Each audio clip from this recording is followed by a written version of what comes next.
India TV YouTube channel को subscribe करें और बेल आइकन दबाएं।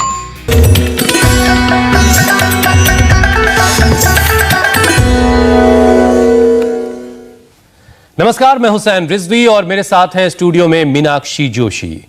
देश में एक बार फिर कोरोना का ग्राफ बढ़ने लगा है। महाराष्ट्र हो या फिर केरल, वायरस के बढ़ते केस टेंशन बढ़ा रहे हैं, लेकिन उत्तर प्रदेश, बिहार, हरियाणा और मध्य प्रदेश में लोग एक नई मुसीबत के खौफ में हैं। मुसीबत का नाम है डेंगू का नया D2 वेरिएंट। डेंगू ने उत्तर प्रदेश के 14 जिलों में कहर बरपाया है। पश्चिमी उत्तर प्रदेश के तो अलग अलग जिलों में 5000 से ज्यादा लोग अस्पतालों में भर्ती हैं। फिरोजाबाद, आगरा, मथुरा में 100 से ज्यादा लोगों की जान चली गई है और डॉक्टर्स की माने तो इसकी वजह है डेंगू का बदलता हुआ रूप।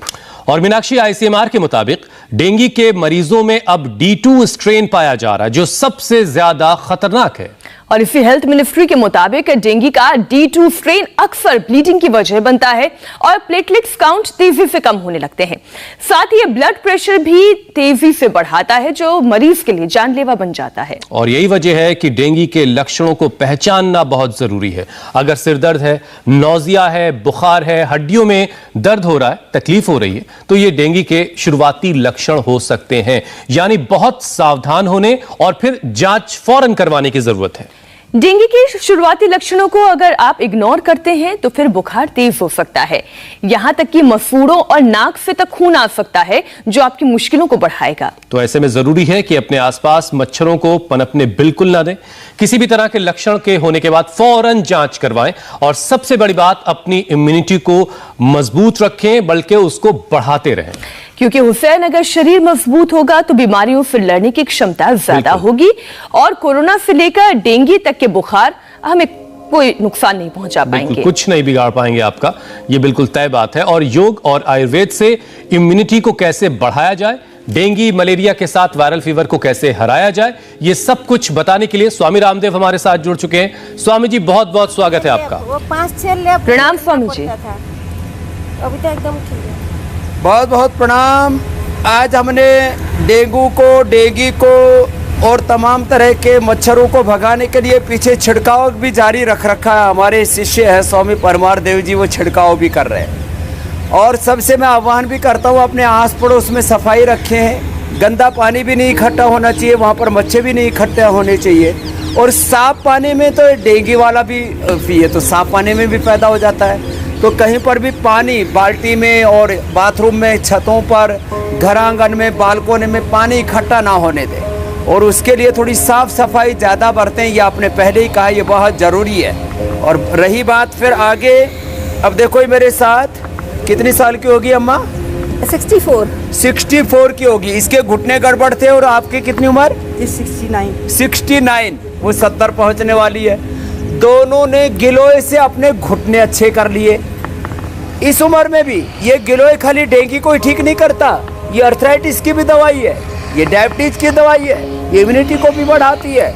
और ये सब प्रकार के, रंजिता मेरे दाई और है, इसने बुखार ठीक कर लिया। कितने दिनों से आ रहा था बुखार? कम से कम 6-7 साल से लगातार। कहाँ से? उड़ीसा से। उड़ीसा से है। 6-7 साल से लगातार बुखार चल रहा था। हाँ, लगातार मतलब कभी 8 दिन में, 15 दिन में। तो सामान्य सर्दी, जुकाम, बुखार, डेंगू, चिकनगुनिया, मलेरिया तो ठीक होता ही है गिलोय से। अच्छा हो गई। कंटिन्यू बुखार चल रहा था। हाँ, कंटिन्यू मतलब 8 दिन 15 दिन में अचानक आ जाएगा। अचानक आ जाता था। वो बुखार भी अच्छा कर लिया। कभी सर्दी था बहुत, वो उड़ जाता था ना, सुबह 15-20 छींक मारता था। तो ये गिलोय है, 15 दिन खाया, जिसको मारो इसका घुटना ठीक हो गया इन दोनों का, और इसका हो गया ठीक बुखार। ले ये तेरे को घर में ले जा ले, प्रसाद हो गया। जाओ। हमने बहुत गिलोय लगा रखी है घर में, और कोरोना से भी बचे रहे। हाँ, कोरोना से भी बचे रहे। ये जितने लोग हैं ना, किसी ने अपना कोलेस्ट्रॉल, किसी ने अपना बुखार, किसी ने अपना वेट, बहुत कुछ ठीक किया है। तुमने क्या ठीक किया? स्वामी जी, जो लोग आपके पास पहुंच गए हैं, वेट भी कम होता है इससे। हाँ, वेट भी कम होता है। चलो, मैं अक्सर ये बात कहता भी हूँ कि जो लोग आपके पास पहुंचे हैं, जाओ, मर जाते हैं। ये उनकी खुशनसीबी है कि उन्हें मौका मिला कि वो आप तक पहुंच गए हैं। लेकिन बहुत सारे लोग, योग मत छोड़ना, बहुत सारे लोग स्वामी जी घर बैठे आपको देख रहे हैं और खुद को योग के जरिए बेहतर जिंदगी देने की कोशिश कर रहे हैं, क्योंकि सब तो आपके पास पहुंच भी नहीं सकते हैं। योग की शुरुआत तो आपने स्वामी जी कर ही दी है, लेकिन हर एक सवाल का जवाब है, सेहत से जुड़े जितने भी सवाल हैं उसका जवाब स्वामी जी ये है कि अपनी इम्यूनिटी को मजबूत रखा जाए। इम्यूनिटी जो है वो एक तरह के कवच के तरह से है जो हमें अलग अलग तरह की बीमारियों से बचाती है। तो एक तो योगाभ्यास का पूरा पैकेज बताइए जिससे इम्यूनिटी हमेशा मजबूत बनी रहे, और साथ ही साथ और क्या क्या ऐसा किया जाए जिससे इम्यूनिटी जो है वो लगातार अच्छी मजबूत बनी रहे। तो देखो, एक तो ये सूर्य नमस्कार, और ये भी सूर्य के प्रकाश में कर ले, ये बहुत जरूरी है। और vitamin D, B12, B complex, calcium, iron, omega, vitamin C, zinc, protein और विटामिन ए, के, ई, कई प्रकार के जो डेफिशिएंसीज होती है, इससे भी कमजोरी से लेकर के, लो इम्यूनिटी से लेकर के, बीपी से लेकर के, थायराइड से लेकर के आर्थराइटिस और कैंसर जैसे रोग तक हो जाते हैं। लो immunity, immuno suppression is the main cause of cancer. अब कुछ लोग कहते हैं जी हम तो बीड़ी सिगरेट शराब नहीं पीते थे, हमको कैंसर कैसे हो गया? तुम्हारे अंदर की एक तो होती है पूरी बॉडी की इम्यूनिटी, फिर होती है एक एक ऑर्गन की इम्यूनिटी। अब देखो, ये भी एक अलग बात है जो है, यदि हार्ट की इम्यूनिटी कमजोर है तो हार्ट में कैल्सिफिकेशन होगा, हार्ट में कैल्सिफिकेशन होगा, हार्ट में ब्लॉकेज आएंगे। और यदि लंग की इम्यूनिटी कमजोर है तो उसमें टीबी और कैंसर का खतरा है। लिवर की इम्यूनिटी कमजोर है तो उसमें लिवर कैंसर का खतरा है। तो सूर्य नमस्कार और ये योगिक जॉगिंग, ये तो सब कर लिया करें, इससे इम्यूनिटी पूरी बॉडी की अच्छी रहती है, पूरी बॉडी एनर्जाइज रहती है, इनर स्ट्रेंथ मिलती है। तो सब करें, साधु सन्यासी हो, ब्रह्मचारी हो, गृहस्थी हो, ज़्यादा उम्र वाले हो या कम उम्र वाले हो, चलो करो सब। अब ये गिलोय के विशेष प्रयोग करके हम अपनी खाली फुल बॉडी की इम्यूनिटी नहीं, एक एक ऑर्गन की, लीवर की इम्यूनिटी, किडनी की, गिलोय, गोखरू, आंवला, कितने प्रोटीन लीकेज होता है, कितने किसी को क्रिएटिनिन लेवल बढ़ना, बहुत तरह के उपद्रव होते हैं, किडनी में सूजन, श्रिंक किडनी, बहुत तरह पॉलीसिस्टिक किडनी। तो गिलोय और ये योगिक जॉगिंग, सूर्य नमस्कार तो रोज हम बताते ही हैं, ये रोज कर लें। 12 के 12 अभ्यास जो ना कर पाए तो थोड़ा थोड़ा कर लें, पूरा पूरा ना कर पाते हैं तो आधा आधा कर लें। और ये ऐसे तो पूरा तो वही कर पाएंगे जिनकी बॉडी फ्लेक्सिबल है, नहीं तो आधा तो कर ले इसना, ऐसे ऐसे और ऐसे। ये 12 अभ्यास योगिक जॉगिंग के, 12 अभ्यास सूर्य नमस्कार के, फिर अलग अलग आसन बता रहे। तो देखो, हम बता रहे हैं कि लीवर की भी अलग इम्यूनिटी होती है। तो भूमि आंवला, पुनर्नवा, मकोई आदि से लीवर अच्छा होता है, अतिबला आदि से लीवर अच्छा होता है, जीरा, धनिया, सौंफ का पानी पीने से लीवर अच्छा होता है, लिवोग्रिट, लिवामृत से लीवर अच्छा होता है। लेकिन लीवर के लिए गिलोय भी जबरदस्त है। और प्लेटलेट जब कम हो जाए डेंगू में तो आदमी मर जाता है। उसके लिए आज हम बताने वाले 5 चीजें, वीटाग्रास, एलोवेरा, पीपल के गिलोय का रस और अनार, ये 5 चीजें जो खा लेगा, ये आज का हमारा एक सीक्रेट जूस होगा जो डेंगू से मरने नहीं देगा। एक ही दिन में 25 से 50 हजार प्लेटलेट आप बढ़ा सकते हैं, लंबे लंबे श्वास ऐसे। स्वामी जी, आप योगाभ्यास का पूरा पैकेज बताइए। और ये भी अच्छा है कि डेंगू और डेंगी दोनों नाम ले रहे हैं, चाहे जो भी इसका नाम हो, ये भी खुद भी डरा रहे कि अब घर घर जो है योगाभ्यास किया जा रहा है और ये कहीं भी अपने पैर नहीं पसार सकता है। तो स्वामी जी, डेंगी और चिकनगुनिया या फिर मलेरिया, ये सीधे हमारी मसल्स, जॉइंट्स पर हमला करता है। लोग सालों साल हड्डियों के दर्द से इसकी वजह से परेशान रहते हैं। मतलब ये बुखार ठीक भी हो जाए तो उसके बाद भी बहुत वक्त तक उंगलियों में, पैरों की उंगलियों में बहुत दर्द रहता है, जॉइंट्स में दर्द रहता है। तो हड्डियों को भी मजबूत रखा जाए, अगर ये हो भी जाए तो उसके बाद भी उसका दर्द ना रहे, इसके लिए हड्डियों को मजबूत रखना। कि ऐसे भी केसेस देखे जिनको पेन तक पकड़ने में दिक्कत आती है, उनकी उंगलियों के जॉइंट्स में इतना दर्द होता है। स्वामी जी, तो हड्डियों के लिए क्या करना है स्वामी जी? एकदम ठीक कह रहे हैं आप मीनाक्षी जी। ये जो है अभी तो हमारा ये इम्यूनिटी बढ़ाने वाला पैकेज तो पूरा हो गया। योगिक, जॉगिंग, सूर्य नमस्कार और ये दंड बैठक भी करवा दिया हमने, जो जितना कर पाए। वैसे तो 12 के 12 करा देते, थोड़ा तो सभी कर ले, और जो पूरा भी ना कर पाए तो कम से कम भुजंगासन तो कर ले। ऐसे जो इतना भी ना कर पाए तो कम से कम ये कर ले ये जो है मकरासन कर ले। मक्कारी आसन को छोड़ के कुछ भी कर सकते हैं। अब देखो ये बहुत जो अच्छा आपने है। बात कही हुसैन भाई, मीनाक्षी जी, जो है देखो ये चिकुनगुनिया में तो एक एक जॉइंट ऐसे पेन करने लगता है कि पूछो मत आप, इतना भयंकर दर्द हो जाता है। तो उसके लिए क्या करें? गिलोय के साथ गोक्षुरादि गुग्गुल, गोक्षुरादि गुग्गुल, कैशोर गुग्गुल, चंद्रप्रभा उठी, एक एक गोली हम खिला देते हैं। और जिनको चिकनगुनिया से पूरा शरीर जाम हो गया, और ये 10-10 बार से लेके 100-100 बार तक देखो सूक्ष्म व्यायाम करवा देते हैं। ऐसे ऐसे ये, फिर ये, ऐसे लंबे लंबे श्वासों के साथ ऐसे किया, एक तरफ से फिर दूसरी तरफ से ऐसे एक एक जॉइंट को 10-20 बार से लेके 100-100 बार तक ऐसे घुमा देते हैं। अंगुलियों को, अंगूठों को, पूरे पंजे को, फिर टखने को, फिर घुटने को, ऐसे ऐसे। फिर ये बटरफ्लाई भी इसके लिए अच्छा है। और जिनको जोड़ों में दर्द है उनको तो हम जो है ये पूरा सूक्ष्म व्यायाम 100-100 बार तक करा देते। चलो करो, कितना अच्छा है ना, हल्का हल्का। और देखो गिलोय का कुछ लोग सोचते हैं कि इससे तो कोरोना ही ठीक होता है। कोरोना से भी बचे आप, पूरी कॉलोनी की कॉलोनी, पूरा का गांव बचा के बैठे हुए यहाँ पर। लेकिन ये जोड़ों के दर्द के लिए भी रामबाण है।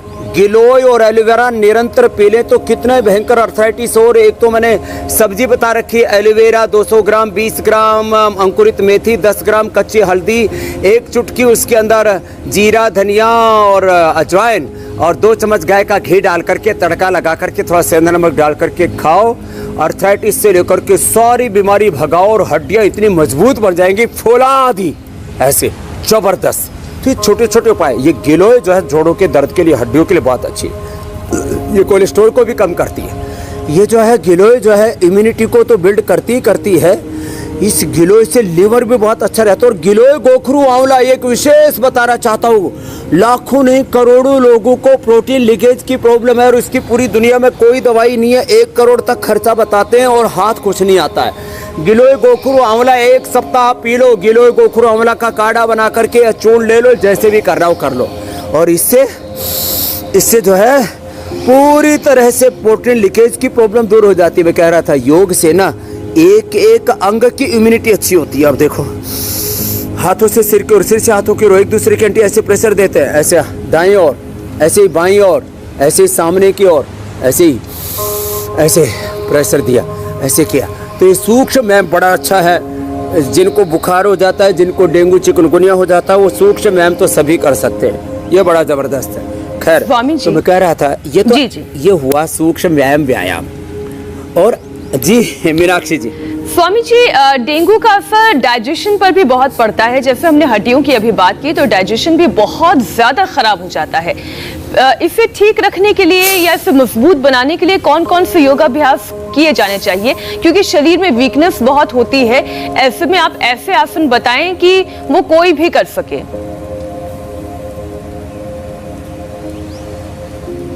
देखो एक तो मैं बोल रहा था इनर स्ट्रेंथ के लिए, तो अंदरूनी एक एक का अंग की इम्यूनिटी, तो भस्त्रिका से फेफड़े की इम्यूनिटी,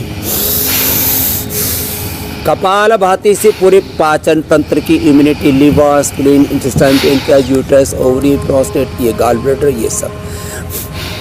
और अनुलोम विलोम से पूरे नाड़ी तंत्र की, पूरी बॉडी की फुल इम्यूनिटी। और 72,72,10,201 नाड़ी, और कोई कहता है 50, कोई कहता है 100 ट्रिलियन सेल्स हमारे भीतर, वो सारे के सारे एनर्जाइज हो जाते हैं।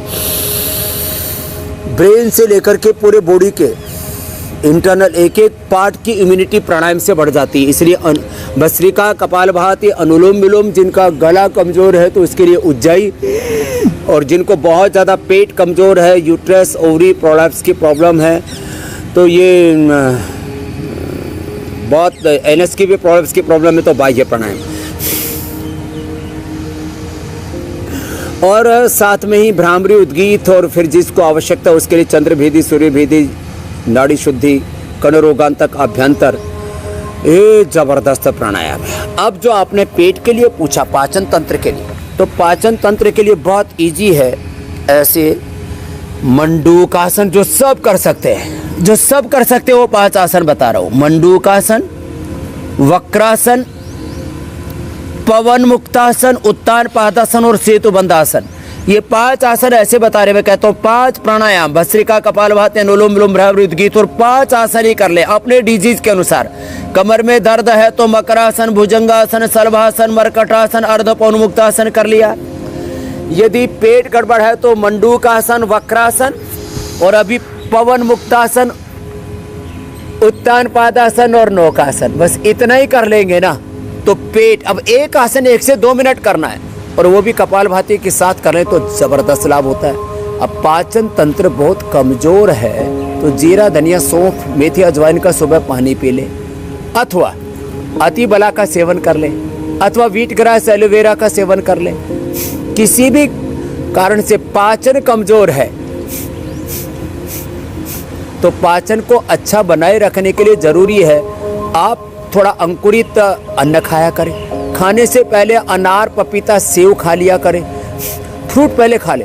अनार, पपीता, सेव जो पहले खा लेते खाने के, उनका पाचन तंत्र बहुत जबरदस्त हो जाता है। देखो ये 2 अभ्यास तो बैठ के, मंडूकासन और वक्रासन जो सब कर सकते हैं, और ये 3 अभ्यास लेट करके। एक का नाम है पवन मुक्तासन, दूसरा होगा उत्तान पादासन और तीसरा नौकासन। ये पवन मुक्त, ये उत्तान पादासन और ये सेतुबंधासन। ऐसे ये ऐसे कर श्वास बाहर छोड़ के पेट अंदर खींच लिया। ऐसे इन 5 में से 2 भी कर लिए ना, माना कि पवन मुक्तासन कर लिया या उत्तान पादासन कर लिया अथवा सेतुबंधासन और मंडूकासन और वक्रासन ही कर लिया, 5 में से 2-3 भी कर लेंगे तो उद्धार सुनिश्चित है। लेकिन करने से ही होगा। निकम्मों को कुछ नहीं मिलता। एक मैं बड़ी बात कहा करता हूं हमेशा, भगवान भी भिखारियों को नहीं अधिकारियों को देता है। कृपा उसी पर होती है जो पात्र होता है, इसलिए कृपा पात्र शब्द हमारे यहाँ पर प्रयोग किया जाता है। लेकिन आज का सबसे अच्छा शब्द स्वामी जी ये था कि मक्कारी आसन से बचना है। सारे आसन कीजिए, बस मक्कारी आसन न कीजिए। और आपकी इजाजत के साथ मैं आज इसे सोशल मीडिया पे शेयर करूंगा आपके हवाले से, आपका नाम लिख करके बाकायदा, कि ये एक नया सेंटेंस स्वामी जी की तरफ से दिया गया है। अच्छा स्वामी जी, धन्यवाद हुसैन भाई। स्वामी जी, जब भी डेंगू हो जाता है किसी को, ये बुखार, तो प्लेटलेट्स एक शब्द है जो बहुत ज्यादा सुनाई देता है। तो ब्लड प्लेटलेट्स जो है वो तेजी से कम होते हैं इस बुखार की वजह से। डेंगू की वजह से इस जो नया इसका D2 स्ट्रेन है, इससे मसूड़ों और नाक से खून भी आने लगता है बहुत सारे लोगों में। बीमारी जो है वो काफ़ी गंभीर हो जाती है। तो ऐसे हालात ना बने, इसके लिए क्या किया जा सकता है? और प्लेटलेट्स बहुत ज़्यादा ना गिर जाएं, उसे कैसे रोका जा सकता है, उसे कैसे मेंटेन किया जा सकता है? एक तो जितना लंबा सांस लेंगे, इससे पूरी बॉडी का मेटाबॉलिज्म और हमारे पूरी जो ब्लड प्रोफाइल है वो अच्छी होती है। Less oxygen supply is the main cause of all diseases. ये चाहे वो को प्लेटलेट कम होते हों, TLC, WBC, RBC, चाहे लिवर प्रोफाइल, चाहे किडनी प्रोफाइल, कुछ भी गड़बड़ हो जाए, एक रेडीमेड हमने उपाय बना रखा। जैसे हमने कोरोनिल बनाया है ना, इसके बारे में बहुत कम लोगों को पता है। हमने डेंगू नील भी बनाया और इसके लिए इंटरनेशनल जर्नल्स में हमने रिसर्च पेपर भी छापे। हमने देखा 50-50 रुपए में लोगों ने पपीता की वो गोली बेचनी शुरू कर दी थी। तो हमने इसके अंदर पूरा फार्मूला, गिलोय, एलोवेरा, पपीता, अनार और तुलसी, इसका एक्सट्रैक्ट निकाल दिया। और ये डेंगू नील जिसको रेडीमेड चाहिए वो ये ले ले। बाकी आज हम 8:30 बजे जूस बताने वाले हैं। पंचामृत जो है, ये अनार, गिलोय, पपीता और इसके अंदर थोड़ा सा व्हीट ग्रास मिला ले और एलोवेरा मिला ले। 25 से 50 हजार एक ही दिन में बढ़ जाता है। ये बड़ी बात मैं बता रहा हूं, ये बहुत बड़ी बात है। 25 से 50 हजार, और 2-2 घंटे के अंतराल में 5 से 10 बार पी सकते हैं, सुबह 4 बजे से लेकर के रात को 10 बजे तक। लोग कहते हैं अब मरा और तब मरा, प्लेटलेट चढ़ाते फिर गिर जाते और ब्लड लीकेज होने लग जाता बॉडी से। कोई भी ये प्रयोग कर ले, आज ही प्रयोग कर ले, इंस्टेंट बेनिफिट। लोग कहते थे योग करेंगे तो अगले जन्म में मोक्ष मिलेगा, कौन करेगा फिर अगले जन्म की, किसको प्रतीक्षा है। आजकल तो जमाना इंस्टेंट नूडल का है, इंस्टेंट कॉफी का है, इंस्टेंट प्रमोशन का है। तो ये जबरदस्त लाभ करता है, जो उपाय बता दिया, इसको जो अपनाएगा वो माला माल हो जाएगा। इंस्टेंट डेंगू नील बता दिया। अच्छा स्वामी जी, कपालभाति अनुलोम विलोम कतई ना छोड़े। स्वामी जी, पिछले वक्त में हमने बहुत सारे काढ़े के बारे में लोगों को बताया और फिर बहुत सारे लोग अलग अलग तरह की शिकायतें करने लगे कि फला काढ़े से नुकसान हो रहा है। बहुत सारी लोगों के बीच में अफवाहें भी फैली। तो पपीते का जो जूस है, जो रस है पपीते के पत्तों का, वो कितना और कैसे इस्तेमाल करना है ताकि उसका कोई नुकसान ना हो? क्या उसका नुकसान भी उससे कुछ होता है, ये भी बता दीजिएगा। कब, कितना, कैसे इस्तेमाल करना, जरा ये भी बताइए।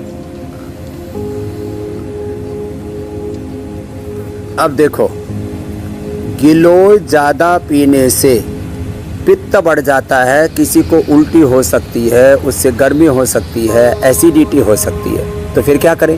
गिलोय उबाल के ना पिए, गिलोय का रस पी लें। जो है एक फीट की डंडी ली गिलोय की और उसको मिक्सी में डाला और 50 ग्राम 100 ग्राम पानी डाल के उसको अच्छी तरह से मिक्सी में क्रश करके उसका पानी पी लें। गिलोय त्रिदोषनाशक है, इसको क्रश करके पीने से वात पित्त कफ कोई उपद्रव नहीं होता। जिनको कफ है और जोड़ों में दर्द है और ओबेसिटी है, वो उबाल करके पी लें। जिनको गैस बनती है तो थोड़ा सा अदरक और अजवाइन के साथ उबाल करके पी लें। तो ये गिलोय के बारे में। पपीता से भी क्या होता, पपीता कच्चा पपीता का फल खाओ, उसकी सब्जी पेट के लिए बहुत अच्छी होती है। पका हुआ पपीता खाओ, वह भी पेट के लिए बहुत अच्छा होता है। और पपीते के पत्तों का रस, इससे लिवर की और पूरे आंतों की फंक्शनिंग अच्छी हो जाती है। हाँ, यहाँ तक कि एरंड के पत्ते भी, वो तो जॉन्डिस तक को ठीक कर देता है। लेकिन ये ज़्यादा लेने पर वोमिटिंग होने लगती है और कुछ नुकसान नहीं होगा, तो ज़्यादा ना लें। 25 से 50 ml पूरे दिन भर में, इतना पर्याप्त है पपीते के पत्तों का रस। अब गिलोय के काढ़े में लोगों ने बहुत ज़्यादा काली मिर्च, हल्दी, अदरक, दालचीनी, लौंग, सब गरम मसाले ठोक करके ज़्यादा मात्रा में पीने लग गए। अरे भाई, गिलोय और तुलसी बहुत है। तो जिनको कफ कोल्ड है और बहुत ज़्यादा वात रोग है, वो थोड़ा, जिनकी प्रकृति ठंडी है, वो मसाले डाले तो बात समझ में आती है। आम आदमी के लिए गिलोय तुलसी पर्याप्त है। और बुखार हो गया तो थोड़ी सी लौंग उसमें 2-3 और डाल लो। स्वामी जी। और उसको भी पूरा पाउडर मत डालो, थोड़ा कूट के डालो, जिससे कि उसका कस आ जाएगा और नुकसान नहीं होगा। और जिन लोगों को स्वामी जी काढ़े से अलग अलग तरह की थोड़ी मोड़ी परेशानी हुई है, वो इस कार्यक्रम का इतना हिस्सा जो है, चंक जो है, टुकड़ा काट करके अपने पास रख लें, ताकि वो ये याद रखें कि किस चीज़ में कैसे कैसे किसको कितना इस्तेमाल करना है, अगर कहीं किसी चीज़ से दिक्कत हो रही है तो। स्वामी जी, अब ज़रा बात कर लेते हैं, क्योंकि डेंगू और वायरल के अलावा डेंगू और चिकनगुनिया के अलावा इस टाइम जो है एक वायरल फीवर बहुत लोगों को परेशान कर रहा है। ख़ासतौर से उत्तर प्रदेश, बिहार, मध्य प्रदेश, हरियाणा में बच्चे बहुत ज़्यादा इसके ज़रिए बीमार हो रहे हैं, इस बुखार के गिरफ्त में आ गए हैं। तो घरेलू उपाय कुछ ऐसा बता दीजिए, क्योंकि बहुत सारे, हम जानते हैं कि हमारे देश में गरीबों की आबादी भी अच्छी खासी है, बहुत सारी आबादी जो है वो जिनके पास बहुत सारे संसाधन नहीं है। तो घरेलू नुस्खे ऐसे क्या हैं जिससे वायरल फीवर को कंट्रोल किया जा सकता है? गिलोय, तुलसी, लौंग, गिलोय, तुलसी, लौंग, इसमें थोड़ा अदरक, थोड़ी अजवाइन, इसको उबाल करके इसका काढ़ा पिला दे और बाद में कंबल उड़ा के लिटा दे। पसीना आ जाएगा और बुखार टूट जाएगा। 2-3 बार ऐसा करने के बाद में आगे बुखार आएगा ही नहीं और ये पूरा वायरल फीवर दूर हो जाएगा। जिनके प्लेटलेट कम हो रहे हैं उसके लिए बार बार हमने बता ही दिया है, गिलोय, एलोवेरा, तुलसी, व्हीटग्रास और अनार, इन 5 चीज़ों का जूस पिला दें तो वो भी ठीक हो जाएगा। और जिनको रेडीमेड चाहिए, रेडीमेड भी बता ही देते हैं हम, जो है डेंगू नील बता दिया हमने। और बाकी के लिए सुदर्शन घनवटी, जो युगों युगों से हमारे यहाँ पर खाई जाती है, लक्ष्मी इलाज, त्रिभुवन कीर्ति रस, ये खाने के बाद, और गिलोय घनवटी खाली पेट। ऐसे आम आदमी के लिए हम बताते हैं। गिलोय, चिरायता, कुटकी, गिलोय, चिरायता, कुटकी, कालमेघ, अश्वगंधा और जलनिम्ब होता है, उसको ब्राह्मी की भी प्रजाति बोलते हैं, जलनिम्ब। इसी से हमने ज्वरनाशक काढ़ा बना रखा है। एक काढ़ा 20-30 रुपए का आता है। और ये ज्वरनाशक क्वाथ जो है, ये हमने इतना ज़्यादा इसका प्रयोग किया है। चिरायता, ज्वरनाशक क्वाथ, ये हमने सारे देश को उपलब्ध करा रखे। पहले लोगों को मिलता था, अब चिरायता अकेला पर्याप्त है। इसका काढ़ा बना करके तो शहद मिला करके पिला दो इसकी। अब ये ज्वरनाशक में हमने यही गिलोय, कालमेघ, चिरायता, कुटकी, नीम, अश्वगंधा, तुलसी, जलनिम्ब और हल्दी, ये इतनी ज़बरदस्त चीज़ है सब प्रकार के ज्वर को दूर करने के लिए।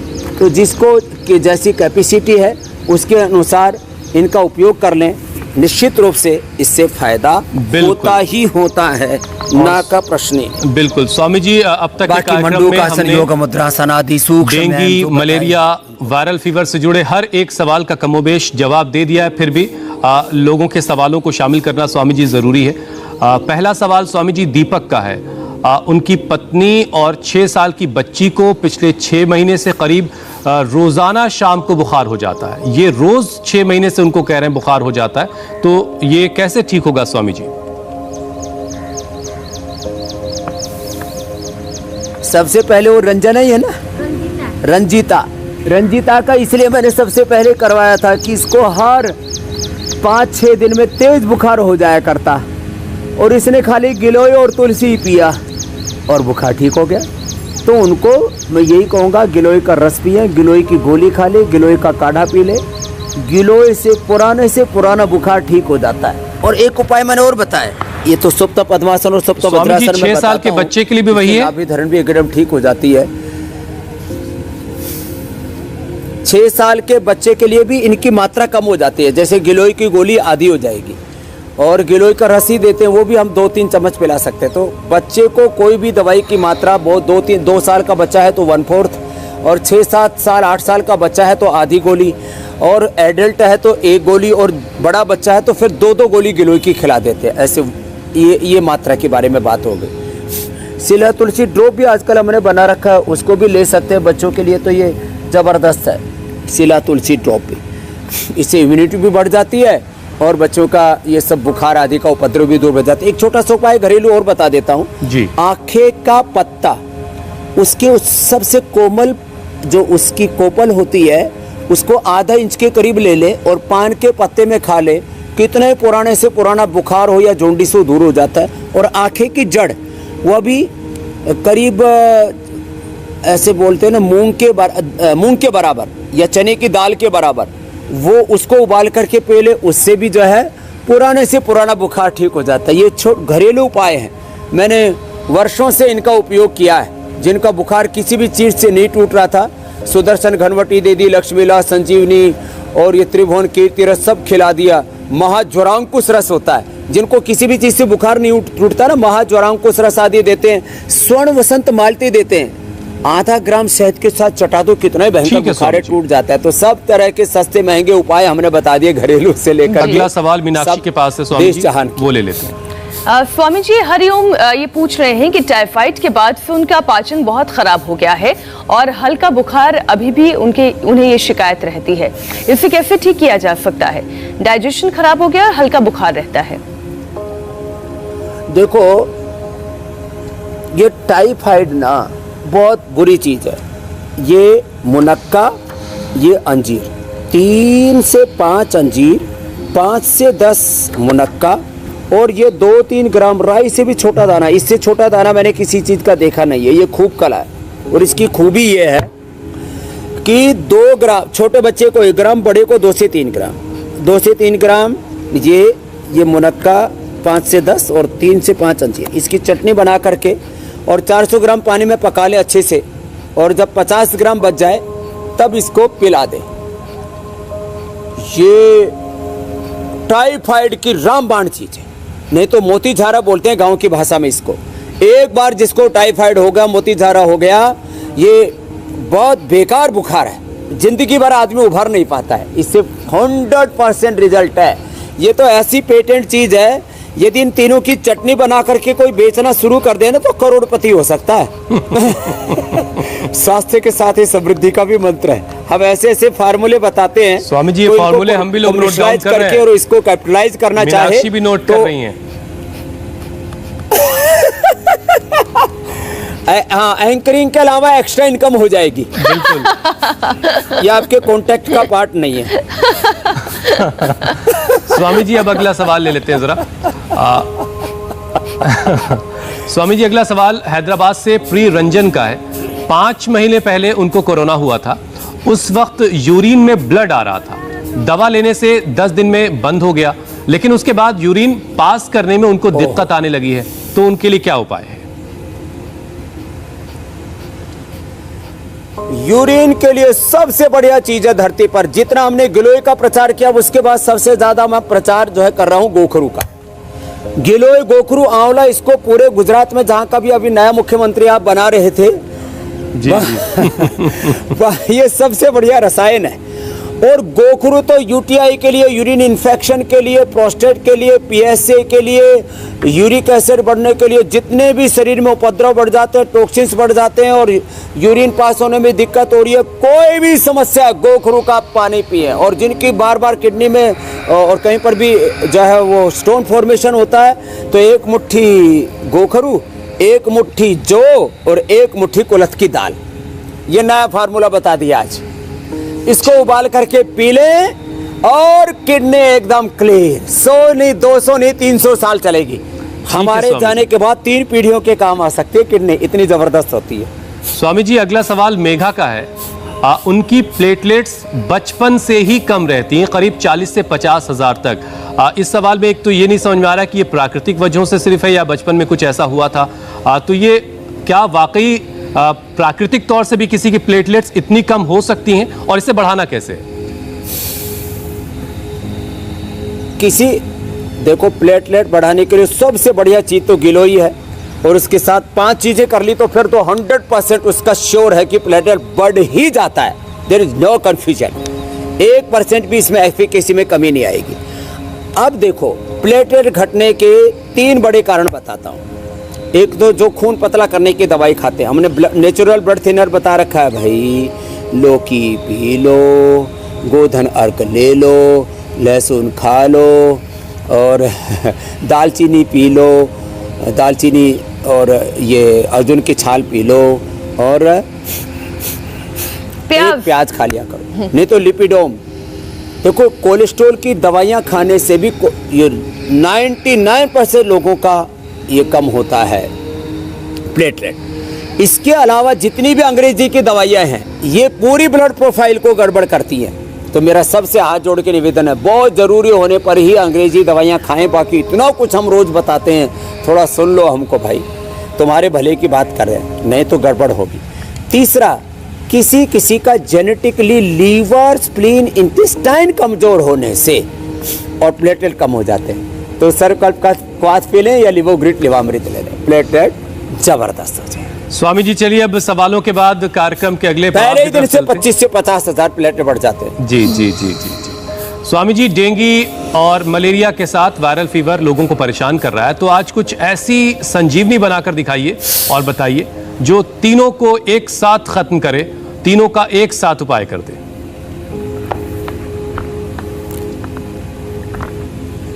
हाँ, ये संजीवनी हमारे पास है। और आप स्वामी जी वहां पहुंचिए उस टेबल तक, तब तक हम कल के कार्यक्रम के बारे में दर्शकों को बता देते हैं। कल दिखाएंगे कैंसर से लड़ाई में कैसे पक्की होगी जीत, देश में कैंसर की बढ़ती रफ्तार, योग आयुर्वेद में क्या है इसका उपचार, योग गुरु स्वामी रामदेव बताएंगे हेल्दी लाइफस्टाइल जिससे कैंसर मरीजों को मिलेगा जीवन दान। तो कल का यह कार्यक्रम आपसे बिल्कुल मिस नहीं होना चाहिए। पपीते का पत्ता, क्या क्या है स्वामी जी इसमें?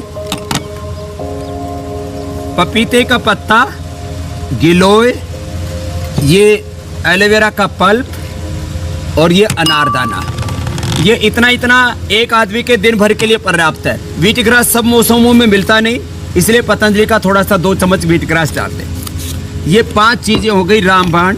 थोड़ा इसमें पानी मिला दिया और पानी मिला करके इसको और घुमा दिया और ये घुमाने से पूरा इसका जूस निकल जाता है। इधर तो ये जूस, इसको थोड़ा थोड़ा करके पी लिया करें। देखो थोड़ी सी चुटकी भर अजवाइन, ज़्यादा अजवाइन ना डालें, चुटकी भर ही अजवाइन और थोड़ी सी अदरक, ज़्यादा अदरक का प्रयोग नहीं करना, थोड़ी सी अदरक। और इसमें ये किलो है, इतनी सी किलो, एक आदमी के लिए पर्याप्त है। ये इतनी किलो पूरे कुनबे के लिए पर्याप्त है, इतनी सी किलो। और जो है इसको ऐसे कूट करके, तो जिनको बहुत ज़्यादा पित्त का रोग है उनको तो उबालना, बाकी ऐसे उबाल करके और इसको पी ले। अब इसमें ज़्यादा मसाले नहीं डालना, वो जिनको एसिडिटी की प्रॉब्लम है। अब ये छोटी छोटी बातें हैं, इनका यदि ध्यान रखेंगे और ये काढ़ा बना करके पी लेंगे तो डेंगू को भी हरा देंगे, इम्यूनिटी भी बढ़ा लेंगे और लंबी आयु पालेंगे। आर्थराइटिस से लेकर के ओबेसिटी और डायबिटीज तक ये गिलोय तो रामबाण है, हर घर में लगाओ, पूरे देश को स्वस्थ बनाओ। यही हमारा आह्वान। अब हिंदुस्तान में कोई रोग नहीं रहेगा, कोई दुख दर्द नहीं रहेगा। बिल्कुल, ये योग आयुर्वेद का अमृत का पान जो इंडिया टीवी पर करे। बिल्कुल, लंबे वक्त से स्वामी जी आप सिखा भी रहे हो, बहुत सारे लोगों ने सीख लिया है, लेकिन बहुत सारे लोग अभी सीख रहे हैं और सीखना बहुत सारे लोगों को बाकी है, वो भी जल्दी सीख जाएंगे, आजमाना बाकी है। जी, बहुत बहुत शुक्रिया स्वामी जी, बहुत बहुत धन्यवाद। प्रणाम स्वामी जी।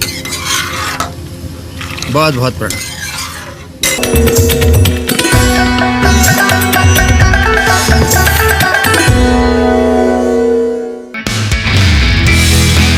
नमस्ते, मैं हूं मीनाक्षी जोशी। वीडियो और खबरों से अपडेट रहने के लिए India TV YouTube channel subscribe करें, बेल आइकन दबाना ना भूलें। जुड़े रहें इंडिया टीवी के साथ।